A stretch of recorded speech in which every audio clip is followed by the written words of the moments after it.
Hello, everyone. I'm Kamraun.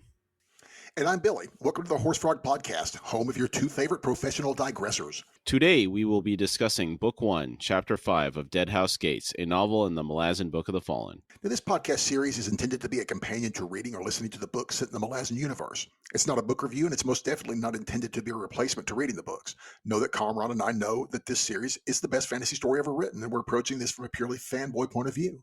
And there's no literary critique here, just pure love, baby. We will be covering the events of the books in a linear fashion. There will be spoilers for those that have not read the books. We will try not to spoil anything prior to us covering that portion of the respective book. And a quick warning, today's episode does contain scenes of violence, so today's episode is not recommended for children. Our show is listener supported. If you would like to support us, we would really appreciate it. You can do so by visiting our Patreon link on our website at horsefrogproductions.com. Currently, we are posting ad-free episodes on Patreon weekly. Also, we would really like to hear from you, so send any feedback or comments you have to contact@horsefrogproductions.com. All right, Chapter 5. The chapter begins with this excerpt. Bacarala seemed to have originated in the wastes of Raraku. Before long, these social creatures spread outward and were soon seen throughout 7 cities. As efficacious rat control in settlements, the Bacarala were not only tolerated, but often encouraged. It was not long before a lively trade in domesticated breeds became a major export.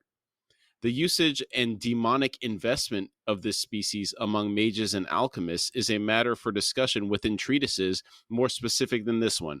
Baruch's 321st treatise offers a succinct analysis for interested scholars. And This was an excerpt from Denizens of Raraku by Imrigan Talabant.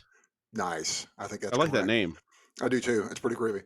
What's funny about this to me is that this is very similar. That's almost like the same history of domestic cats. Mm-hmm. You know, they grew up around settlements in like the Middle East and Near East in the Fertile Crescent region. And I've heard basically around the garbage dumps of like Israel and stuff. And then they started finding these cats, and the cats were effective mousers and ratters. And it's like, right on.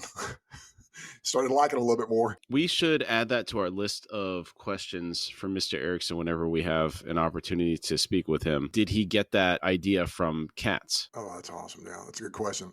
321 treatises. I wonder how many more he had. I know it. It's like, is this early in the career? Is this mid-career? It's like, no, I'm just getting my feet started. Yeah, we don't have that context. Yeah, I'm just getting started on these guys. It's like, yeah. And knowing Baruch, he could have just been getting started. Possibly. Baruch's still around. I'm sorry, Baruch is around. I was thinking of Mammon, yeah. Gee whiz, I did not realize that Baruch was so wrapped up in them fellas as well. Well, the demonic investment thing, he was the one that was summoning demons and enslaving them. That's true. We are taken to Fiddler and Company. The journey to within sight of Gadanisban had proved uneventful for Fiddler, Crocus, and Apsalar. They had taken shelter in Traub during the storm. Although Fiddler knew that risks lay ahead south of Gadanisban out in the Panpotson Odon, what he had not expected to find was a ragtag renegade army encamped outside the city walls. The army's main force straddled the road but was shielded by a thin line of hills on the north side.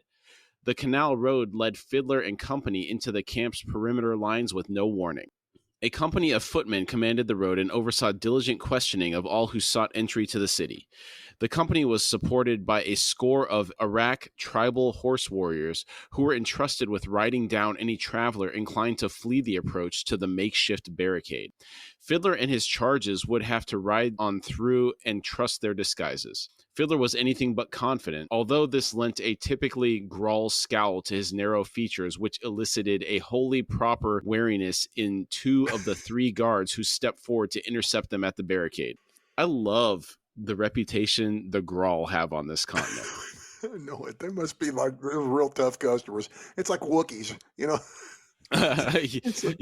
They'll rip your arms off. Yeah, it's like, exactly. It's like, yeah, Wookiees are not, no, it's what droids aren't known to rip your arms out of your sockets when you lose. The nearest guard said, "The city is closed," and spat between the hooves of Fiddler's mount. It would later be said that even a Grawl's horse knew an insult when it saw one. Before Fiddler could react, his mount's head snapped forward, stripping the reins from Fiddler's hands, and bit the guardsman in the face. The horse had twisted its head so that the jaws closed round the man's cheeks and tore into cheeks, upper lip, and nose. Blood gushed. The guardsman dropped like a sack of stones, a piercing, keening sound rising from him. Ouch. We have been dancing around this subject for a while whenever we speak of ill-tempered horses, but this scene is a core memory in this series. Absolutely. I have accidentally mentioned this fellow too many times. But yeah, this is it's because it's such a core memory, and it's just it's horrific. It's horrific, yet it's kind of like, it's almost like Clint Eastwood's mule. If he was that tough, when they spit between his, if you did that to Clint's mule, he'd probably bite you in the face. Yep, I love that the horse recognizes the insult. I do too. I think the way that I read this is I'm assuming that this is the cause for that saying, isn't it? Is that how it's read? Said later it will be known that, like, because of that, like the horse would be known as spotting the insult or something like that. Something about that phrasing made it said like this is the incident that created that saying. It would later be said that even a Graal's horse knew an insult. Yes. For lack of anything else to grip, Fiddler snagged the gelding's ears and pulled hard, backing the beast away even as it prepared to stomp on the guard's huddled form. Wow. Hiding his shock behind an even fiercer frown, Fiddler unleashed a stream of Graal curses at the two remaining men, who had both backed frantically clear before lowering their pikes. He yelled, "Foul snot of rabid dogs, anal crust of dysenteried goats, such a sight for two young newlyweds to witness. Will you curse their marriage but 2 weeks since the blessed day? Shall I loose the fleas on my head to rend your worthless flesh from your jellied bones?" As Fiddler roared every Graal utterance of disgust he could recall in an effort to keep the guards unbalanced, a troop of the Iraq horse warriors rode up with savage haste. One yelled, "Graal, 10 jacatas for your horse." Another yelled, 12 Graal to me. Yet another yelled, 15 and my youngest daughter. A final one yelled, 5 jacatas for 3 tail hairs. Fiddler turned his fiercest frown on the riders. He said, "Not one of you is fit to smell my horse's farts." But he grinned and unstrapped a beer-filled bladder and tossed it one-handed to the nearest Iraq. He said, "But let us camp with your troop this night, and for a sliver you may feel its heat with your palms. Once only. For more you must pay." He really is playing the part on this thing. Oh, my word. I know. And I love the fact that the horse biting that fella in the face earned the horse that kind of respect. Yeah, they're horse warriors, so they're looking for some type of ill-tempered beast with spirit. I love it. It's like, I love that Fiddler could set up a market and holy relics from the horse's tail hairs. That's great. With wild grins, the Iraqs passed the skin between them, each taking deep swigs to finalize the ritual exchange. By sharing beer, Fiddler had granted them status as equals. The gesture stripped the cutting barb from the insult he had thrown their way. Fiddler glanced back at Crocus and Apsalar, who looked properly shaken. Biting back his own nausea, Fiddler winked. The guards had recovered, but before they could close in, the tribesmen drove their mounts to block them. One of the Iraqs shouted to Fiddler, "Ride with us." As one, the troop wheeled about. Regaining the reins, Fiddler spurred the gelding after them. Crocus and Apsalar followed. It was to be a race to the Iraq camp, and, true to its sudden legendary status, the Graal horse was determined to burst every muscle in its body to win. Fiddler had never before ridden such a game beast, and he grinned in spite of himself, even as the image of the guardman's ravaged face remained like a chill knot in the pit of his stomach. What a majestic beast. I have to admit begrudging respect for this animal. Oh, yes. Yes, and that is the horse. If you had to ride a horse into battle, that would be the one, dude. That dude biting and stomping. So he was going in for the kill, that poor fella on the ground. He was. It's like, that gum. That's a bad dude. That would be magnificent to see, but yet gnarly. But yes, I would like to see that on screen. Yeah. I do believe the horse has an opportunity to act that way very soon in this chapter. The Iraq teepees lined the edges of a nearby hill's windswept summit, each set wide apart so that no shade from a neighbor could cast insult. Women and children came to the crest to watch the race and screamed as Fiddler's mount burst through the leading line. It swerved to throw a shoulder into the fastest competitor. That horse stumbled, almost pitching its rider from his saddle, then righted itself with a furious scream at being driven from the race. Unimpeded, Fiddler leaned forward as his horse reached the slope and surged up its grassy side. The line of watchers parted as he reached the crest and reined in amidst the teepees. The Iraq chose hilltops rather than valley floors for their camps. The winds kept the insects to a minimum. Boulders held down the teepee edges to prevent the hide tents from blowing away, and the rising and setting of the sun could be witnessed to mark ritual Thanksgiving. The camp's layout was a familiar one to Fiddler, who had ridden with Wiccan scouts over these lands during the Emperor's campaigns. Marking the center of the ring of teepees was a stone-lined hearth. 4 wooden posts off to one side between 2 teepees, and joined together with a single hemp rope, provided the corral for the horses. Bundles of rolled felt lay drying nearby, along with tripods bearing stretched hides and strips of meat. These are some wonderful details on the setup of this camp. I particularly love the mention that the teepees are far enough apart so as not to cast an insult on any other tribes members. Oh, I know. I like that fact too. And I believe that this is where I learned how to spell teepees correctly. Erikson spells it T-I-P-I, people, and that is the correct way to spell it. You can spell it T-E-E-P-E, but that's accepted, but it's not correct. I don't remember how I grew up thinking this was spelled. Yeah, that's the first time I've ever seen it spelled out ever. I've seen them in movies. Right. The scrawny, yipping mongrel camp dogs that surrounded him might prove a problem, Fiddler realized, but he hoped that their suspicions would apply to all strangers, Grawl included. If not, then his disguise was over. The horse warriors arrived moments later, shouting and laughing as they reined in and threw themselves from their saddles. Appearing last on the summit's crest were Crocus and Apsalar, neither of whom seemed ready to share in the good humor. Seeing their faces reminded Fiddler of the mangled guardsmen on the road below. He regained his scowl and slipped from the saddle. He shouted, "The city is closed? Another Mesla folly!" The Iraq rider who'd spoken before strode up, a fierce grin on his lean face. He said, "Not Mesla. Gdanisban has been liberated. The southern hares have fled the whirlwind's promise." Fiddler asked, "Then why was the city closed to us? Are we Mesla?" The rider said, "A cleansing, Grawl. Mesla merchants and nobles infest Gdanisban. They were arrested yesterday, and this day they are being executed. Tomorrow morning you shall lead your blessed couple into a free city. Come, this night we celebrate." Fiddler squatted in Grawl fashion. He asked, "Has Shaikh raised the whirlwind then? Has the war begun, Iraq?" The rider said, "Soon. We were cursed with impatience." Crocus and Apsalar approached. The Iraq rider went off to assist in the preparations for the night's festivities. Coins were flung at the gelding's hooves, and hands cautiously reached out to rest lightly on the animal's neck and flanks. For the moment, the 3 travelers were alone. I wonder how that horse is responding to that attention. Yeah. I imagine I would be very leery of even reaching out to touch that fella. Oh. Maybe it can tell the difference between reverence and any type of rude gesture toward it. Maybe so. Something friendly. I grew up in a neighborhood that had larger pieces of land, and some people had horses on their land. And I had one of the guys that lived in the neighborhood, who wasn't particularly a friend. He had been kicked in the head, and it damaged him for sure. Oh, man. But I was told you never walk up on one of these animals up from behind or anything like that because they'll do that to you. And you're like, whoops. Okay. That's a tough lesson right there. It's a tough lesson. I'm always afraid of them anyhow because their size. They're just big. Yeah. A horse is a big animal. Mr. T was real big. He was the biggest one on the ranch. Yeah. Well, I guess that's why it's Mr. T. Yeah. Crocus said, "That was a sight I will never forget, though I wish to hood I could. Will the poor man live?" Fiddler shrugged and said, "If he chooses to." Apsalar asked, "We're camping here tonight?"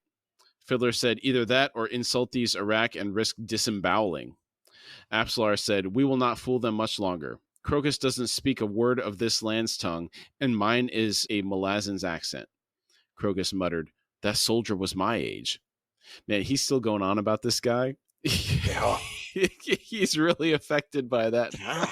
That would be something to be affected by. That's harsh to see. Crocus hasn't. Well, he's seen some harsh stuff, but that's different. While it's kind of unsolicited, I guess that's where it's different. It was absolutely solicited. The guy spit at the horse. The guy did spit between the horse's hooves, but I mean, yeah, it was an overreaction to be sure. But who am I to speak for a horse? Hey, I can't. I'm not going to do it. It's like, show it. Fiddler frowned and said, our only other choice is to ride into Gdanisban, so that we may witness the whirlwind's vengeance. Crocus demanded, another celebration of what's to come? This damned apocalypse you're always talking about? I get the feeling that this land's people do nothing but talk.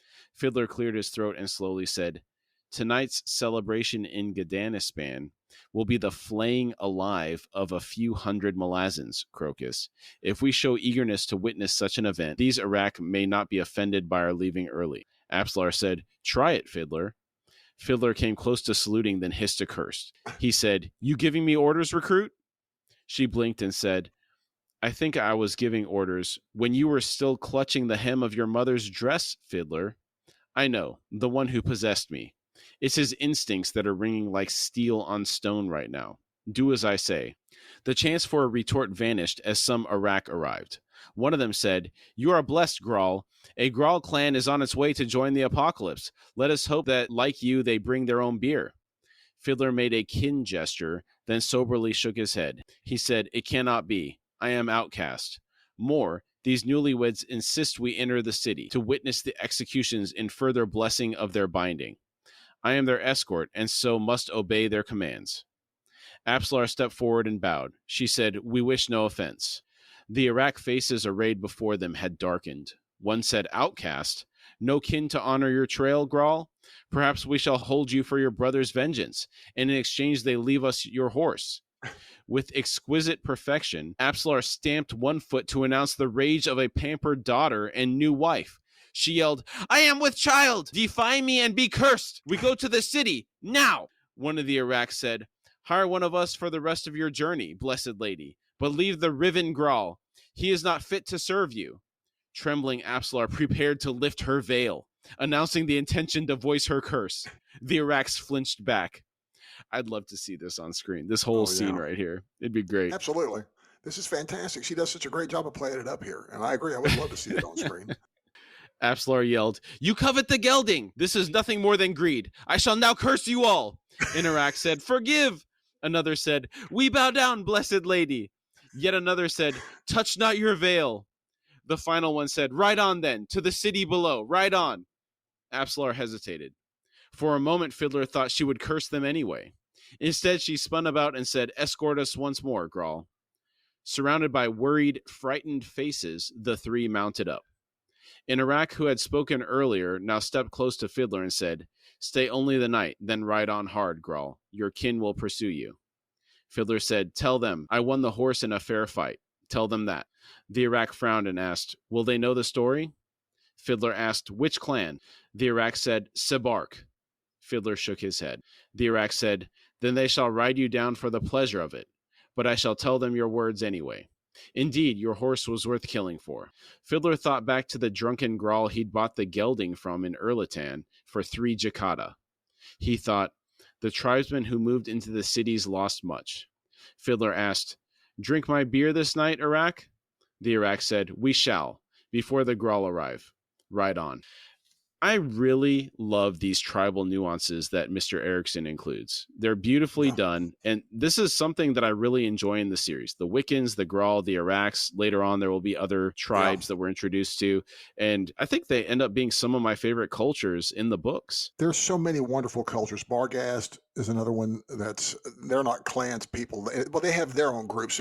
So I really enjoy that stuff with them as well. Mm-hmm. And but the others, it's levels of details that just lack from other books. You know what? I didn't realize these details were missing in other books until I read Steven Erikson. And you realize it's like, wow, that's what they're missing. They're missing these layers of these small details that make it very livable, very, very, very, very, very real. The texture of the world. Thank you. It is the texture of this world. Yes. It definitely feels lived in. Yes. It's always felt that way. To me, this is why this has been one of the best things to talk about, because it's one of the greatest fantasy landscapes. And I've read, a lot of the greats, a lot of the older greats, I'll put it like that. I haven't read much in the 2000s, to be honest with you. But a lot of that stuff is, I've talked about this before. Some of it's just very Lord of the Rings knockoff. I mean, it's kind of like how all sitcoms were Lucy until Seinfeld came out. Mm. All fantasy was Lord of the Rings to me, or variations thereof. And there were some standouts. Don't get me wrong. I mean, like Stephen Donaldson to me was a big standout and very different from everyone in this age of this stuff. Yeah, that's definitely different. But he was, and there may have been some that I didn't know about, but because we didn't have the net, we didn't have the interweb back then. Yeah. You bought the cool looking book cover, man. That's what it's like, dude, that looks cool. This sounds cool. I'm buying that. Which cover's cooler? So, Yeah, that reminds me. There was some Stephen King book at the library I would always go look at. It was The Cycle of the Werewolf. I'd always go look at the art that was in that. It's a great one. Really cool art. I love that one. Just for the art. It's not a great story, but I love werewolf stuff always. As they rode onto the road and approached Gdanisban's north gate, Absalar said to Fiddler, "We're in trouble now, aren't we?" Fiddler asked, "Is that what your instincts tell you, lass?" She grimaced. Fiddler said, "Aye, that we are. I made a mistake with that outcast story. I think now, given your performance back there, that the threat of your curse would have sufficed." She said, "Probably." Crocus cleared his throat and asked, "Are we going to actually watch these executions, Fid?" Fiddler shook his head and said, "Not a chance. We're riding straight through, if we can." He glanced at Absalar and said, "Let your courage falter, lass. Another temper tantrum and the citizens will rush you out the south gate on a bed of gold." She acknowledged him with a wry smile.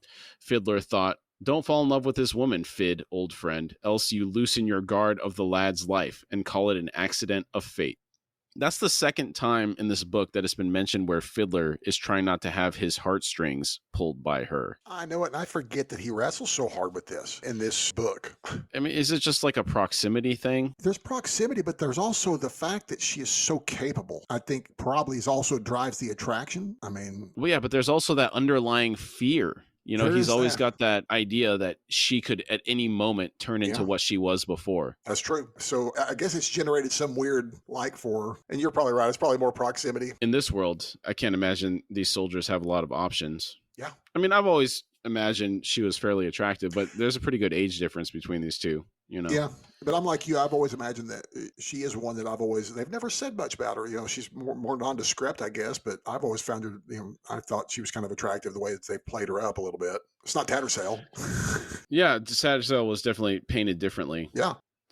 Spilled blood stained the cobbles under the arched north gate, and a scatter of wooden toys lay broken and crushed to either side of the causeway. From somewhere close came the screams of children dying. That's a rough introduction to Gdanisban. Absolutely brutal. Hearing those screams already. Yeah. I mean, at all, ever, That's nasty. Crocus said, "We can't do this." All the color had drained from his face, as I imagine it would. Right. Looters and armed men appeared now and then farther down the street, but the way into the city seemed strangely open. A haze of smoke hung over everything, and the burned-out shells of merchant stores and residences gaped desolation on all sides. They rode amidst bodies twisted in postures of violent death. The children's dying screams off to their right had mercifully stopped, but other, more distant screams rose eerily from Gdanisban's heart. They were startled by a figure darting across their paths, a young girl who was worse for wear. In the book, it said something else. I don't want to go into that. Yes. She ran as if oblivious to them and clambered under a broken wheeled cart not 15 paces from Fiddler and his party. They watched her scramble under cover. 6 armed men approached from a side street. Their weapons were haphazard, and none wore armor. Blackened blood stained their ragged talaban. One said, "Grawl, you see a girl? We're not done with her." Even as he asked his question, another of them grinned and gestured to the cart. The girl's knees and feet were clearly visible. Fiddler asked, "A Mesla?" The group's leader shrugged and said, "Well enough. Fear not, Grawl, we'll share." Fiddler heard Absalar draw a long, slow breath. He eased back in his saddle. These dudes are about to get it. Oh, yeah. That breath right there. Yeah, it is about to get real, and it's about to get really bad for these fellas. Yeah. The group split in passing around Fiddler, Crocus, and Absalar. Fiddler casually leaned against the nearest man and thrust the point of his long knife into the base of his skull. The Grawl gelding pivoted beneath Fiddler and kicked out with both rear hooves, shattering another man's chest and propelling him backwards, sprawling on the cobbles. Ouch. Regaining control of the gelding, Fiddler drove his heels into its flanks. They bolted forward, riding down the group's leader. Fiddler twisted in the saddle to find the remaining 3 men. When they rode down this group's leader, the description of what this horse was doing to that guy was quite graphic. Golly, that horse is nasty. It was just going to town on that guy. It's like, God. When Fiddler twisted to look at the remaining 3 men, 2 of them writhed in keening pain near Apsalar, who sat calm in the saddle, a thick-bladed Kethra knife in each gloved hand. The Kethra knife is a hooked, thick-bladed fighting weapon. It's not like those. I'm thinking kukri. It's not the kukri. It's got more of a hook to it than that, you think? You know, to be honest with you, I think they're probably fairly similar. Okay. Because I couldn't see any pictures of it. It's just described as it's being hooked, and I think it said a certain bit down the blade, it curves down away from the spine. So I guess it could be probably like a kukri. Yeah. Okay. Very cool. Crocus had dismounted and was now crouching over the last body, removing a throwing knife from a blood-drenched throat. They all turned at a grinding of potsherds to see the girl claw her way clear of the cart, scramble to her feet, then race into the shadows of an alley, where she disappeared from view. The sound of horsemen coming from the north gate reached them. Fiddler snapped, "Right on!" Crocus leapt onto his mount's back. Apsalar sheathed her blades and gave Fiddler a nod as she gathered up the reins. Fiddler said, "Ride through, to the south gate," and watched the 2 of them gallop on. Then he slipped from the gelding's back and approached the 2 men Apsalar had wounded. He breathed, "Ah," when he came close and saw their slashed open crotches. He said, "That's the lass I know. She got him." What a way to go. It's always so nasty. Please don't do that to me. Just shoot me in the head, please. She wanted them to suffer. The troop of horsemen arrived, all wearing ochre sashes diagonally across their chain-covered chests. Their commander opened his mouth to speak, but Fiddler was first. Fiddler said, "Is no man's daughter safe in this 7-cursed city? She was no Mesla by my ancestors. Is this your apocalypse? Then I pray the pit of snakes awaits you in the 7 hells." The commander frowned and said, "Grawl, you say these men were rapists?" Fiddler said, "A Mesla slut gets what she deserves, but the girl was no Mesla." The commander asked, "So you killed these men? All 6 of them?" Fiddler said, "Aye." The commander asked, "Who were the other 2 riders with you?" Fiddler said, "The pilgrims I am sworn to protect." The commander noted, "And yet they ride into the city's heart, without you at their side." Fiddler scowled. The commander scanned the victims, then said, 2 yet live."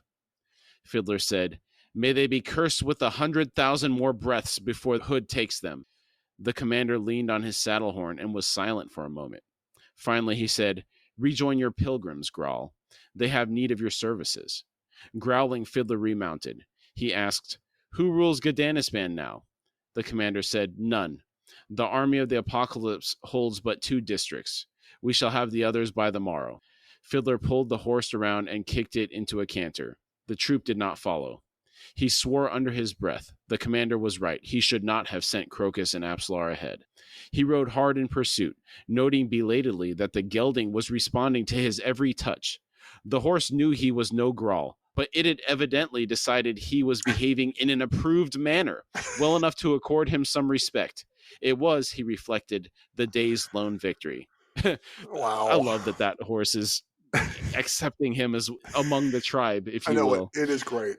What a beast. What a magnificent horse this thing is. It's a young'un, too. It's a gelding. So it's like, dude, I love it. Maybe it has a lot to prove. Could be. Maybe it feels like it needs to live up to the reputation. I guess so. It's tough. I love that it's just so harsh. I mean, it's a war horse. Sounds like made to be a war horse. Gadanisban's central square was the site of past slaughter. Fiddler caught up with Crocus and Apsalar when they had just began walking their horses through the horrific scene. They both turned upon hearing his approach, and Fiddler could only nod at the relief in their faces when they recognized him. Even the Grawl gelding hesitated at the square's edge. There were several hundred bodies of old men and old women and children for the most part. They had all been savagely cut to pieces or, in some cases, burned alive. The stench of sun-warmed blood, bile, and seared flesh hung thick in the square. And that's quite the terrible image there. Yeah, that is nasty. This whole scene. Yeah. War is nasty, and this is definitely the start of one here. An uprising. Yes. Bloody uprising. Yeah, they get nasty. Fiddler swallowed back his revulsion, cleared his throat. He said, "Beyond this square, all pretenses of control cease." Crocus gestured shakily. "These are Malazan?" Fiddler said, "Aye, lad." Crocus asked, "During the conquest, did the Malazan armies do the same to the locals here?" Apsalar vehemently asked, "You mean, is this just reprisal? The Emperor warred against armies, not civilians." Fiddler interrupted, "Except at Erin, when the Talan Imas rose in the city." Apsalar retorted, "Not by Kelonved's command. Who ordered the Talan Imas into Erin? I shall tell you. Surly, the commander of the Claw, the woman who took upon herself a new name." Fiddler said, "Lysine," and eyed Apsalar quizzically. He said, "I have never before heard that assertion, Apsalar. There were no written orders, none found, in any case." Apsalar muttered, "I should have killed her there and then." Astonished, Fiddler glanced at Crocus, who simply shook his head.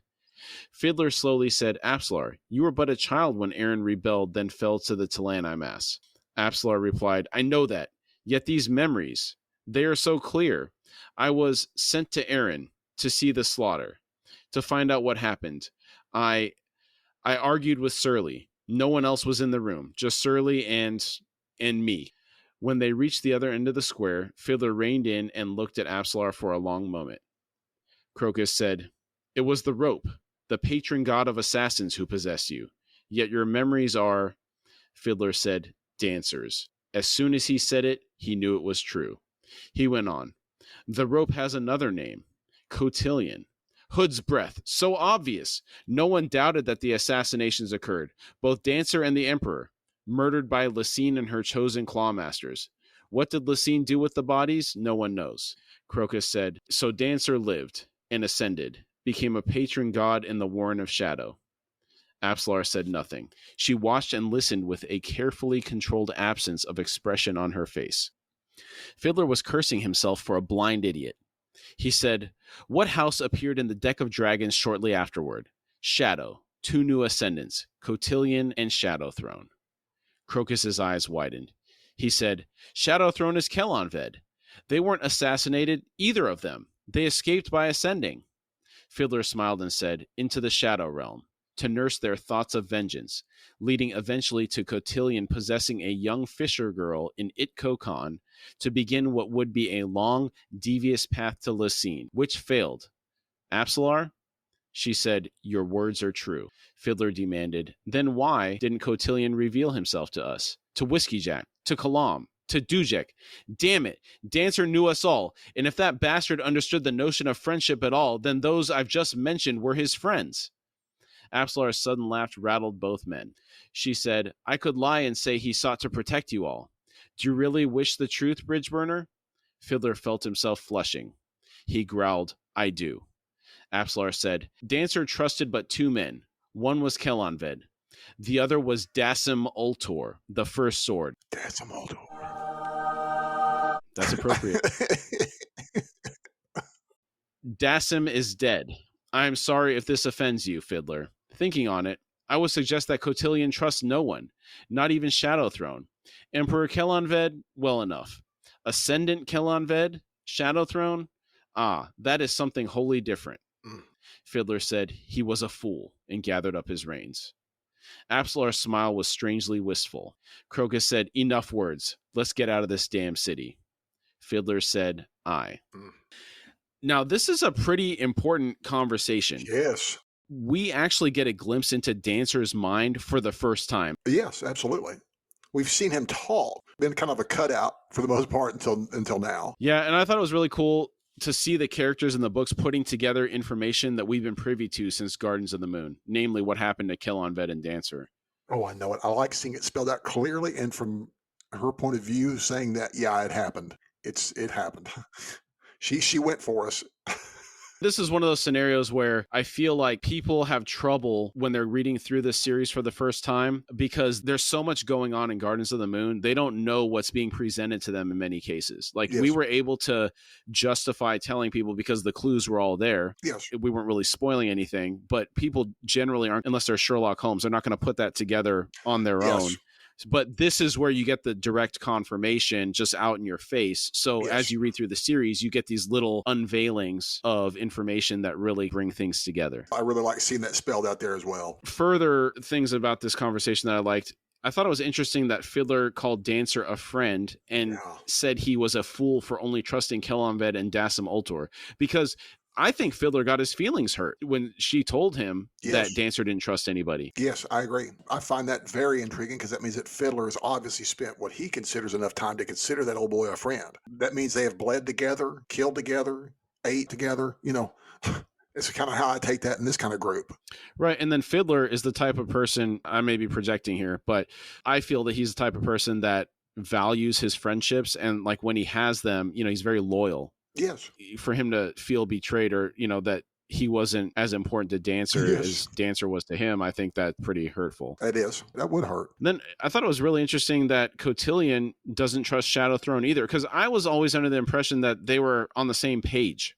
Oh, I know. They were working together. But to say that he doesn't, I guess they could still work together, but the fact that he doesn't trust him. I find, like you, I do find that distinction very interesting. I wonder if you can't trust Shadow Throne due to the fact that he is aspected to deceit and shadow. Oh, like the rules of the game are binding him. Yes. Like he could now be tied to this, and he could be, he can, all of a sudden this man that he has trusted is now someone he knows but doesn't know, because this guy, the Shadow Throne, might stab him in the back, because that might be part of the game. We'd like to think that he wouldn't, but we don't see the loyalty necessarily cutting from Shadow Throne to Dancer / Cotillion that much, do you? And what little I can remember, we really don't see a lot from Shadow Throne's perspective ever. No. He's always kind of an enigma. Yeah, it's kind of what Dancer is he's more fleshed out. Right. Okay. The short journey from the square to the south gate was surprisingly uneventful. Dusk shrouded the streets, and smoke from a burning tenement block spread an acrid haze that made it difficult to breathe. The moment was a single indrawn breath in what Fiddler knew would be an ever-burgeoning wildfire. If the Malazan legions had not been withdrawn from nearby Panpotson, there would have been the chance of crushing the life from this first spark, with a brutality to match the renegades. When slaughter is flung back on the perpetrators, the thirst for blood is quickly quenched. Nice. I had this last sentence highlighted from a prior read-through. Right. That statement really resonates with me. To quote Carmela Soprano, there's got to be consequences. I do know the reference to Sopranos. I've never seen it. I know it's a mafia show, but I do get the reference. Yeah. Well, in that particular case, I think she was talking about for grounding their son. It wasn't related to some other mafia shenanigans going on. But that's too funny. I mean, the point stands. You can't just have people doing this kind of stuff without some type of reprisal. Right. I agree. You have to have that deterrent in place. Yeah. Otherwise, people are just going to do what they want. That's right. Can't have that. You have anarchy, chaos, rioting, looting in the streets, atonal music. Yes, that is why you need a strong leader like Megar. Yeah, absolutely. Who keeps and his companions. It wasn't just Megar, to be clear. I had companions. Did you have a nice hate Megar day? There was very little activity. Let's just put it that way. No rebels? No rebellions to quell. Okay. Then it's a good day then. Then the citizens of whatever that place are safe for another time. Depending on the mood, sometimes you kind of want there to be rebellion. Sure. You need to put down some peasants. The Emperor would have acted swiftly, decisively. He would never have let it slide this far. And again, this raises the question of why Lysine hasn't acted. Is it incompetence or is it by design? Is she incompetent or is she just trying to pick up the pieces? I know it's been about 7 years, but this is a big empire.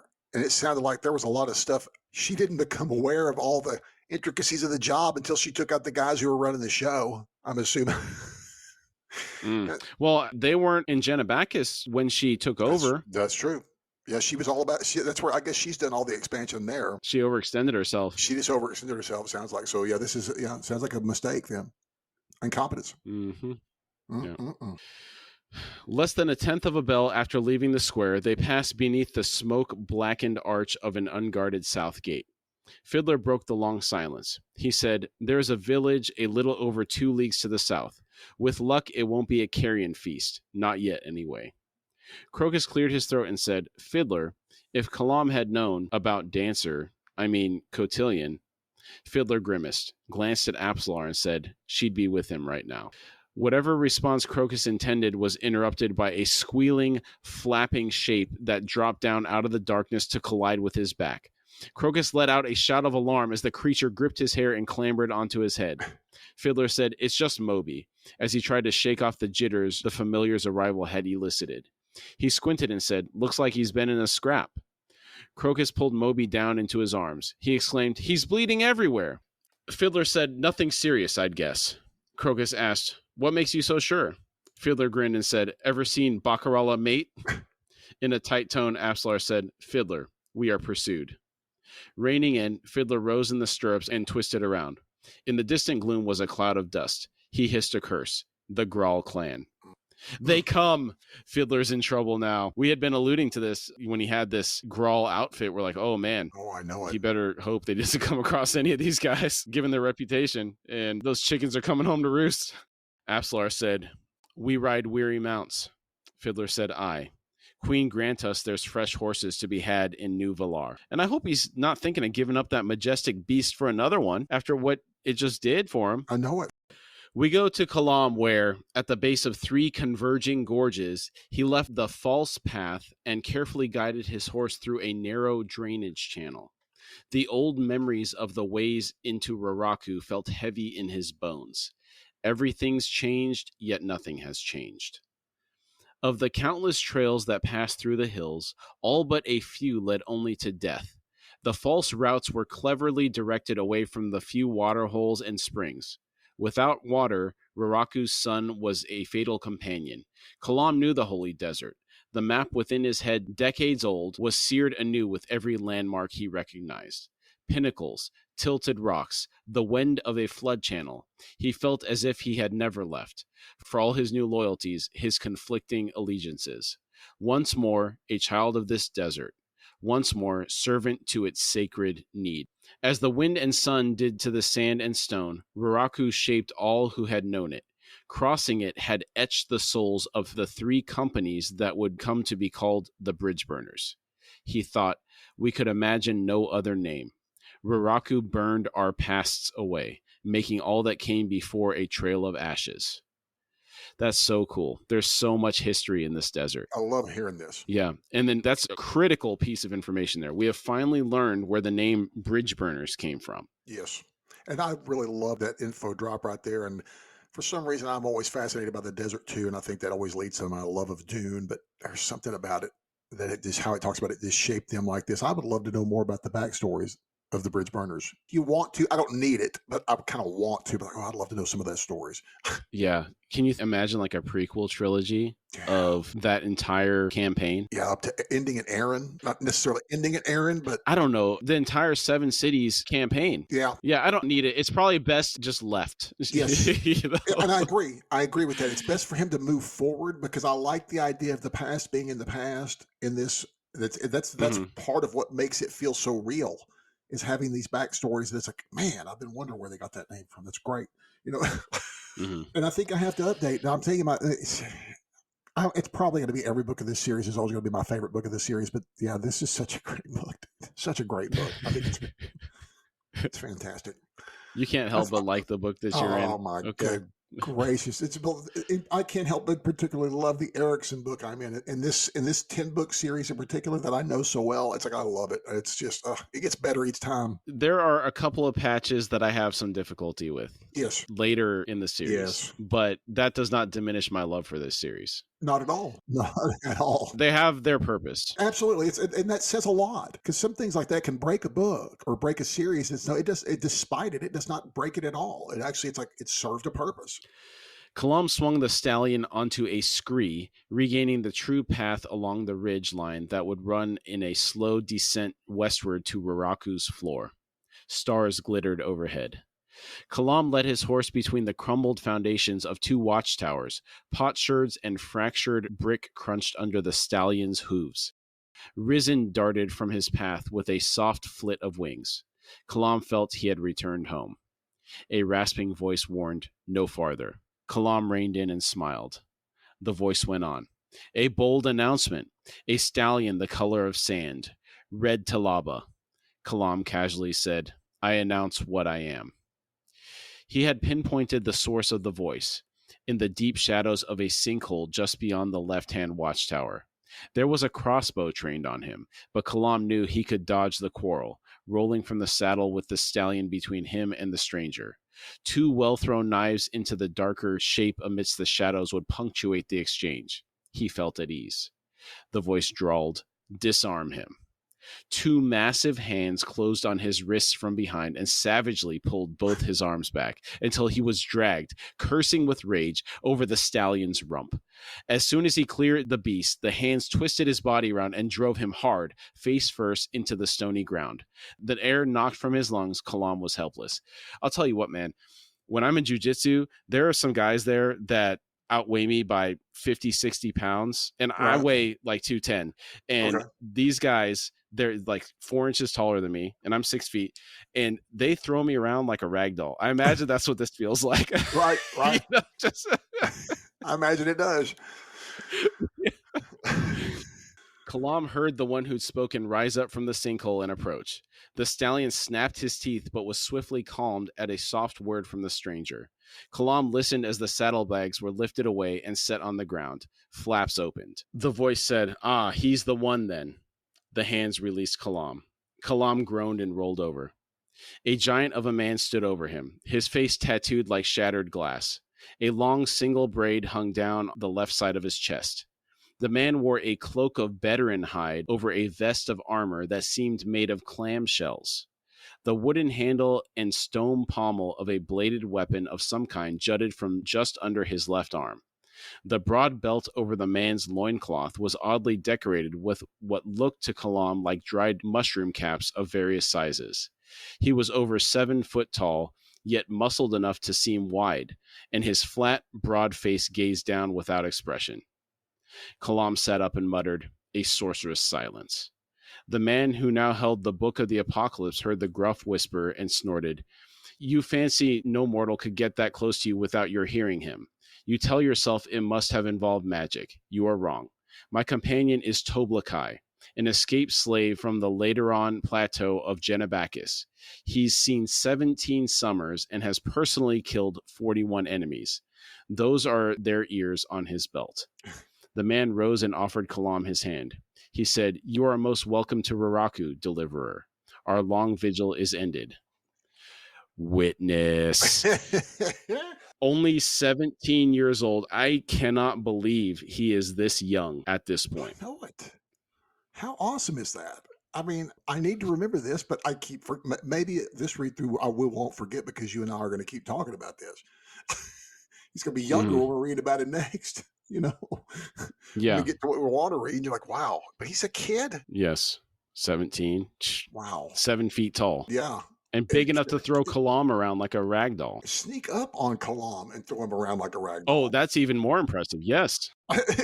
Yeah, it's like, yes, it is. It's like, dude, that big fella, it's like he moves gracefully. It's like the guy that drives in Snatch. Remember, he's the one that gets Benicio del Toro.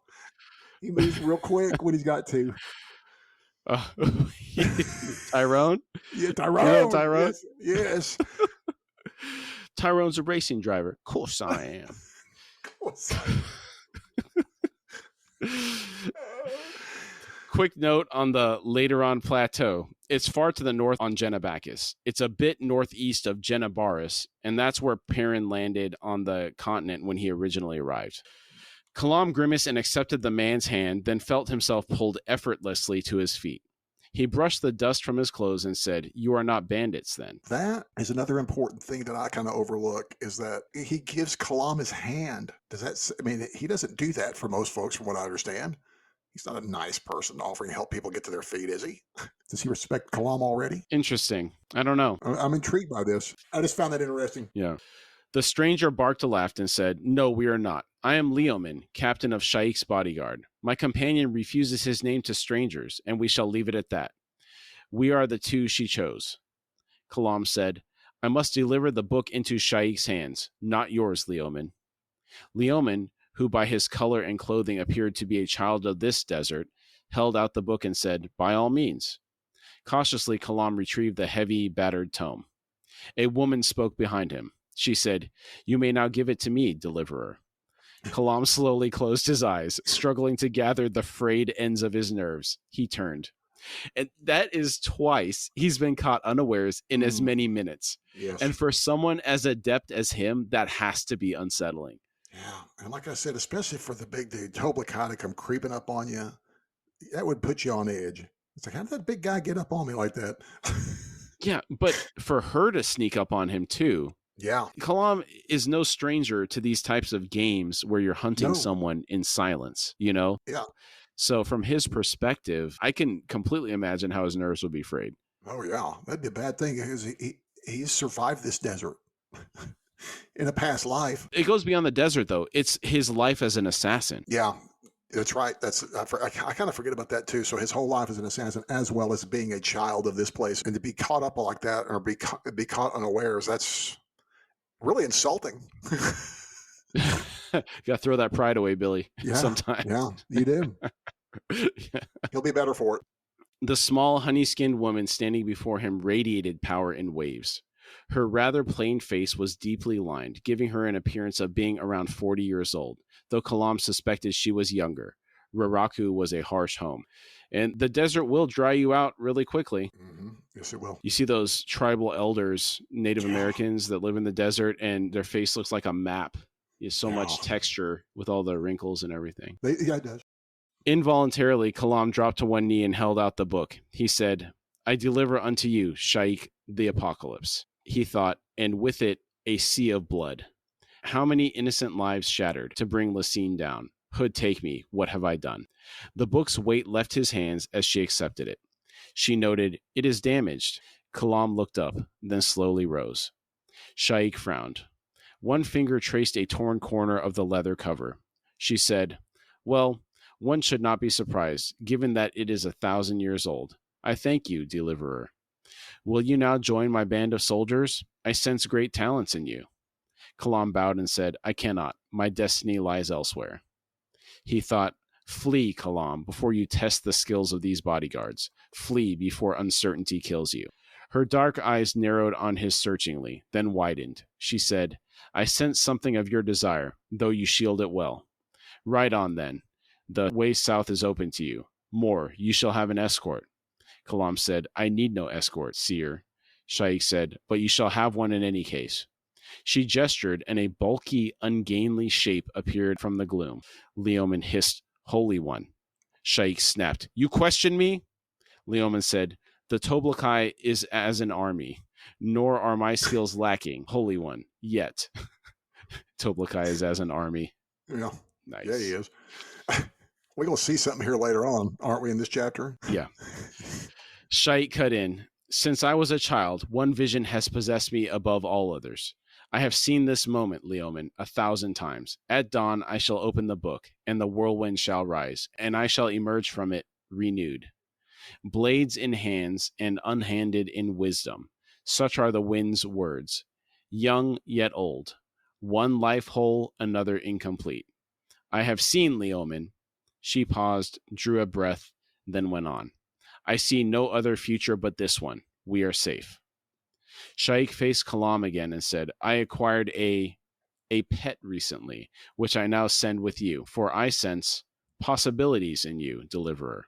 She gestured again. The huge, ungainly shape moved closer, and Kalam took an involuntary step backward. His stallion voiced a soft squeal and stood trembling. Leoman said, An Aptorian, deliverer, from the realm of shadow, sent into Raraku by Shadow Throne, to spy. It belongs to Shaikh now.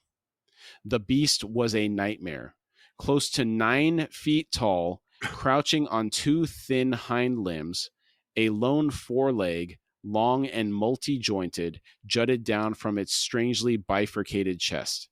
From a hunched, angular shoulder blade, the demon's sinuous neck rose to a flat, elongated head. Needle fangs ridged its jawline, which was swept back and naturally grinning like a dolphin's. Head, neck, and limbs were black, while its torso was a dun gray. A single, flat black eye regarded Kalam with appalling awareness. Kalam saw barely healed scarring on the demon. He asked, It's been in a fight? Shaikh scowled. A divers, desert wolves. She drove them off. This is confirmation that it's the same Aptorian Mappo and Ikariam saw at the beginning of the book. Yeah. And I like how he, in particular in this one, is where I start noticing that he's doing more of this back and forth where we're doing at the same time, things are, because things have got to meet in this. So you have to advance the story from different sides. And I like how he does that. Right. So those wolves, what was his Rilandaris, right? That's who that was? Yes. The description of this Aptorian. Oh, yeah. I remember us struggling to talk about what we thought it looked like. Mm-hmm. It's still just this vaguely three-legged thing to me. To me, it's a three-legged version, smaller, more compact in some ways, of a Queen Mother from Alien. Oh, okay. Because they're very angular, and she in particular has a more, the more ant-like look to her in kind of a strange way, and that's kind of how I imagine this in some aspects.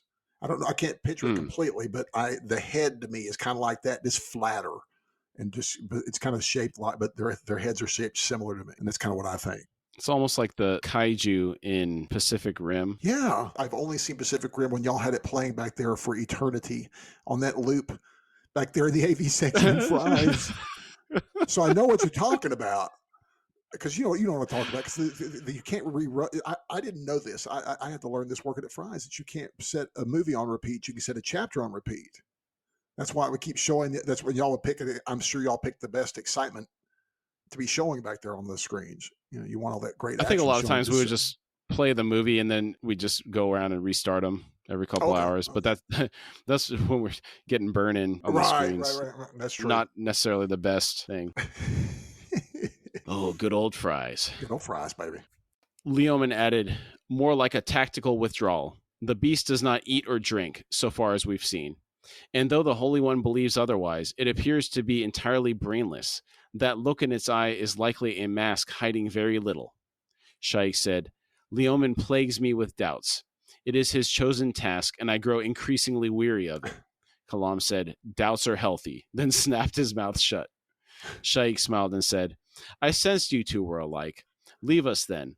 The seven holies know one Leoman is enough. That's true. That is true. With a final glance at the young Toblakai, Kalam vaulted back into the saddle, swung the stallion to the south trail, and nudged him into a trot. The Aptorian preferred some distance between them. It moved parallel to Kalam at over 20 paces away, striding awkwardly yet silently on its three bony legs. After 10 minutes of riding at a fast trot, Kalam slowed the stallion to a walk. He had delivered the book, personally seen to the rise of the whirlwind, answered his blood's call, no matter how stained the motivation.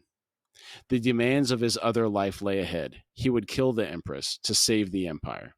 If he succeeded, Shaikh's rebellion was doomed. Control would be restored.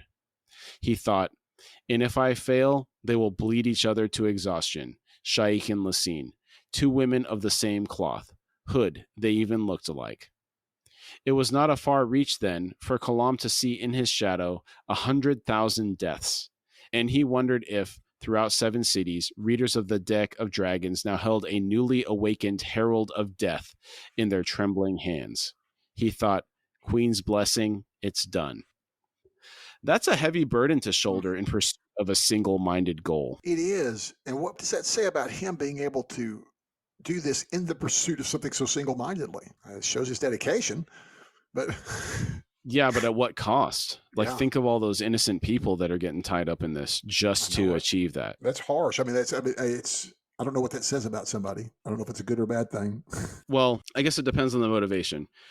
Is his motivation to save the Empire greater than that of killing Lasine? What is the primary driver of him doing this? That's true. He wants to save the Empire, I guess. That last section there made it sound like it. Yeah. So he saves a lot more people, even in the long run. Even if hundreds of thousands of people die, if millions live, that's still a kind of a win-win. At least maybe he's looking at it more pragmatically. Possibly. Or maybe it's just selfish motivation. I'm not exactly sure. I don't know if it ever answers that question. Yeah. Minutes before dawn, Shaikh sat down cross-legged before the Book of the Apocalypse. Leoman and Toblakai flanked her, each in the ruins of a watchtower. The dawn's rays swept over Shaikh. She reached down and opened the book. The quarrel struck her forehead an inch above her left eye. The iron head shattered the bone, plunging inward a moment before the spring-driven barbs opened like a deadly flower inside her brain. The quarrel's head then struck the inside of the back of her skull, exiting explosively. Shaik toppled. Tene Beralta bellowed and watched with satisfaction as Aralt Arpat and Lostara Yil led the 12 Red Blades in a charge toward the 2 bodyguards. The Desert Warrior had dropped and rolled a moment after Shaik's death. The crossbow, now in his hands, bucked. Aralt Arpat's chest visibly caved inward as the quarrel drove through his breastbone. He was knocked backward and sprawled in the dust. Tene Beralta bellowed in fury, drew his tulwars, and joined the attack. Lostara's squad threw lances in staggered succession when but 15 paces from the Toblakai. Tene Beralta's eyes widened in astonishment as not one of the 6 lances struck home. Impossibly lithe for one of such bulk, the Toblakai seemed to simply step through them, shifting weight and dipping a shoulder before springing to close, his archaic wooden sword sweeping across in a backswing that connected with the leading Red Blade's knees. The man went down in a cloud of dust, both legs shattered. Then the Toblakai was in the squad's midst. As Tene Beralta sprinted to reach them, he saw Lostara Yil reel back, blood spraying from her head, her helmet spinning away to bounce across the potsherd gravel. A second soldier fell, his throat crushed by a thrust from the wooden sword. Witness! Yes. What a beast he is. You know, you forget how tough he is, but you forget it's kind of like he's a giant ninja, a samurai. It's like I kind of have an image of both with that wooden sword for some reason. Interesting. I don't know why I see, because his fighting technique, I don't know why I see him fighting like a samurai or somebody with with a katana. It's because I've seen those wooden katanas, that they practice with. I think that's why I have that image in my brain is from that. Yeah, and just the length of this sword. It's a really long sword. Yeah. It's got to be, 5-6 foot long? Easily. Yeah. He's so awesome. Yeah, he is. And dodging 6 lances. The last time we saw anything like that, a god had intervened when Perrin was blocking those lances that were thrown at him by the Revi tribesmen. That's right. That's so funny. I hadn't thought about it, but it's the same kind of thing, except this guy's stepping through them. That's why it's giving me this impression. This is his own ability. Yes. For a 7-foot-tall giant. And that's a big target to hit, too. It is. So it's not like you have to aim that hard. Yes, exactly. Arpat's squad attacked Leoman. Chains snapped as his dual morning stars lashed out and struck with deadly accuracy. There was no more difficult a weapon to parry than a morning star. The chain wrapped over any block, sending the iron ball unimpeded to its target. The weapon's greatest drawback was that it was slow to recover. But in the instant that Tene Beralta glanced over to gauge the battle, he saw that Leoman fought equally well with either hand and was staggering his attacks, resulting in a perpetual sequence of blows that none of the soldiers facing him could penetrate. A helmed head crumpled under the impact in the momentary span of Beralta's glance. In an instant, Tene Beralta's tactics shifted. Shaik was dead. The mission was a success. There would be no whirlwind. It was pointless throwing lives away against these 2 appalling executioners who had, after all, failed in guarding Shaik's life and now sought naught but vengeance. He barked out the recall and watched as his soldiers battled to extricate themselves from the 2 men. The effort proved costly, as 3 more fell before the remaining fighters cleared a space in which to turn and run. That's really impressive. Yes. These guys are elite fighters. Yes, they are. And they were just had their butts handed to them. Yeah. by these 2 guys, and the effort to chase these elites off. But I also respect Beralta in realizing it's better just to retreat. We've already accomplished the mission. Get out. That was a good choice there. It is a good choice. 2 of Lostara Yil's soldiers were loyal enough to drag her with them in their retreat. Bristling at the sight of the routed Red Blades, Tene Beralta swallowed down a stream of bitter curses. Tulwars held out. He shielded the soldiers' withdrawal, his nerves on fire at the thought of either bodyguard accepting the challenge. I would have loved to have seen that. Toblakai come out and take him up on that challenge. Yeah.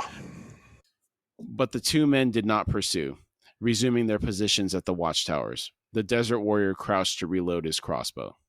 The sight of the weapon readied was the last Tene Beralta had of the 2 killers, as he then ducked out of sight and jogged with his soldiers back to the small canyon where their horses were tethered. In the high-walled arroyo, the Red Blades stationed their lone surviving crossbowmen on the south-facing crest, then paused to staunch wounds and regain their breath. A soldier splashed water on Lostara's red-smeared face. She blinked, and awareness slowly returned to her eyes. Tenebralta scowled down at her. He growled, "Recover yourself, Captain. You are to regain Kalam's trail at a safe distance." She nodded, reaching up to probe the gash on her forehead. She said, "That sword was wood." Beralta said, "Yet as hard as steel, aye. Hood take the Toblakai, and the other one at that. We'll leave them be." Lostara Yil simply nodded again. Tene reached down a gauntleted hand and pulled the captain to her feet. He said, "A fine shot, Lostara Yil. You killed the god-cursed witch and all that went with her. The Empress shall be pleased, more than pleased." Weaving slightly, Lostara went to her horse and pulled herself into the saddle. Beralta said, "We ride to Panpotson to spread the word. Do not lose Kalam, Captain." She said, "I've yet to fail in that." Beralta thought, "You know I'll count these losses as yours, don't you? Too clever, lass."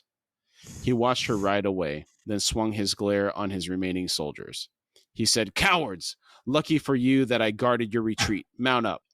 He's a real piece of work, isn't he? Taking none of the blame when it was his operation. I know it. And I don't remember much of Beralta, but I do remember that I did not like him. I can kind of respect him because I think he does turn out to be a pretty bad individual. But like him, I do not. Yeah, he's very prideful. Yeah, it's pride's a bad deal. Do we need to get Marcellus Wallace in here to talk to him about pride? I've been wanting to watch that movie for a while. I know it. Yeah. Oh, good Pride. Pride, you man. Oh. Leoman laid out the blanket on the flat ground between the two watchtower foundations and rolled Shaik's linen-wrapped body onto it. He knelt beside it a moment, motionless, then wiped grimy sweat from his brow. The Toblakai stood nearby. He said, "She is dead." Leoman said, "I see that," and reached down to collect the blood-spattered book, which he slowly rewrapped in cloth. Toblakai asked, "What do we do now?" Leoman said, "She opened the book. It was dawn." Toblakai said, "Nothing happened, except a quarrel going through her head." Leoman snapped, "Damn you, I know!" The Toblakai crossed his massive arms, then fell silent. After a few minutes, Leoman said, "The prophecy was certain." He rose, wincing at his battle-stiffened muscles. Toblakai asked, "What do we do now?" Leoman said, "She said she would be renewed." He sighed. The book was heavy in his hands. He said, "We wait." The Toblakai raised his head, sniffed, and said, "There's a storm coming." And thus the chapter ends. That was a good chapter. What a great chapter, dude. There's a lot of stuff going on in this one. Wow. Yeah, it only went to 2 groups of people. Yeah, We've been kind of going between 3 different storylines so far, but we only had 2 in this chapter. But yeah, very eventful. Both of them were very eventful. A lot of killing. Yeah, it felt like it accelerated because this is the last chapter in book 1. So That's true. Everything was coming together in this last chapter. It felt like coming to a head. Standout moments. Yes. The absolutely horrific while simultaneously magnificent Grawl horse. Its behavior was great. Yes, it was. I agree with both of those statements. Yeah. It was horrific yet simultaneously magnificent. So. The Iraq tribesmen, their culture, the way it was described, their behavior. Yes. I really enjoyed that whole encounter. Oh, yeah. And especially Absalar stomping the feet, basically getting ready to touch the veil, all that stuff is just so, it's funny and but it's funny, but it's also very tense because the stakes are really high. Right. This is a high stakes chapter for all involved. I appreciated that. Like you said, I'd love to see it on the screen big time. It's such childish behavior, but the tribesmen are taking it so seriously because this curse is something that they believe in so deeply. Yes.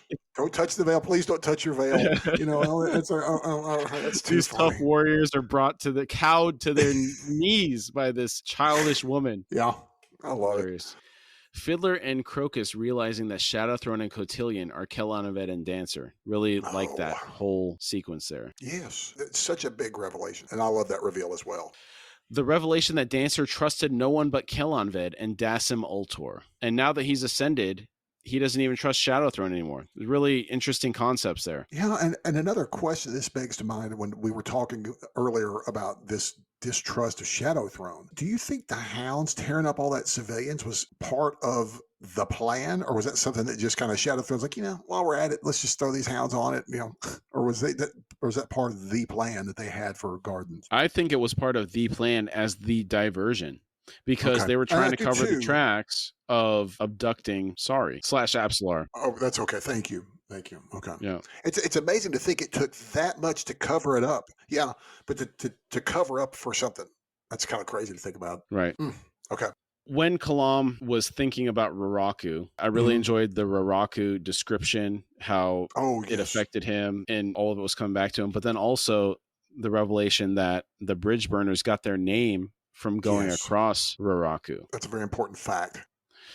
The introduction of Toblakai and Leomin and them getting the jump on Kalam speaks a lot about their skill set, how formidable they are. Oh, I know it. You always think it's just impossible. I do. I always have this image that it's just dadgum near impossible to get the drop on Kalam, but this giant fella does. Creeps up real quietly and just clamps the hands down on him and just takes him, just yanks him, just treats him bad. Doesn't even hurt him. Just kind of just going to handle you. You think about what Kalam was capable of doing in that fight between the Tistandi assassin mages on the rooftops of Darujistan, and then this guy just handles him like a child. Yeah, very much so. Impressive.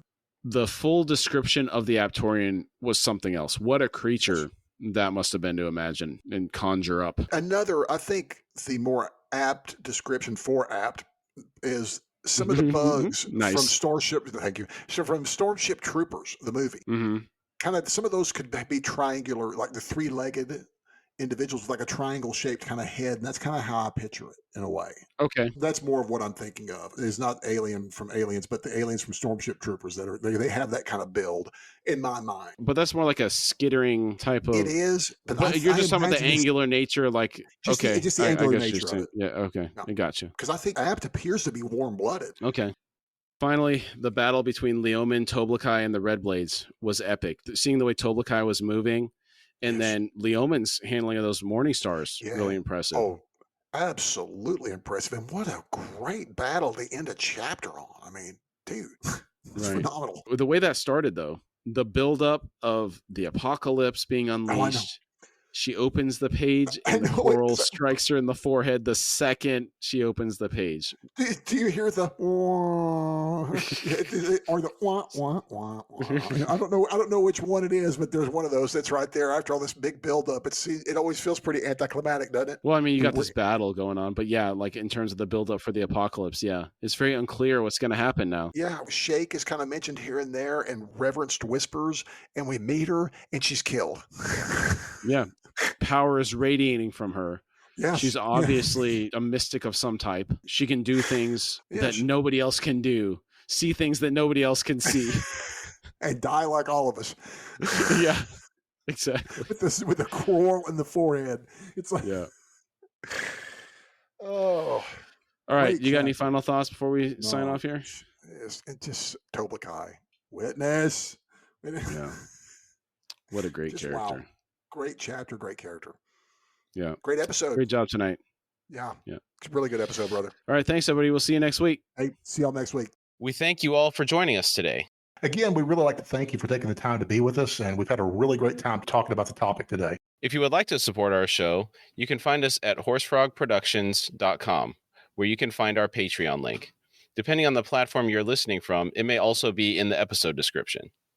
And if you'd like to contact us through email, it's at contact@horsefrogproductions.com.